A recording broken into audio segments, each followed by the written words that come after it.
I'm Jackie Alpers. The Unofficial Elf Cookbook that I wrote and photographed came out today, and I'm going to share a few recipes with you here.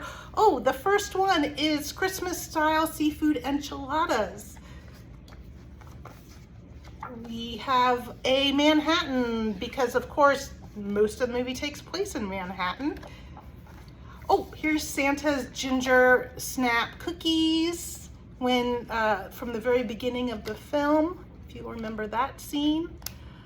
We've got jelly rolls, we've got scary baked eggs, we've got, we have oysters Rockefeller in the shape of a Christmas tree, which is a feat to be had. We saw that one. Oh, this is a cheesesteak sandwich. You smell like beef and cheesesteak, and it's hopefully a beefsteak sandwich worthy of Artie Lang.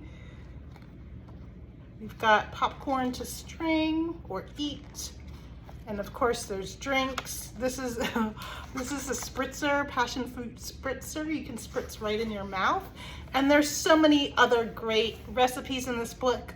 Please pick up a copy today. You'll be happy you did. I'll be happy you did. Everyone will be happy. This is a book filled with joy, and I hope you love it. I think you will.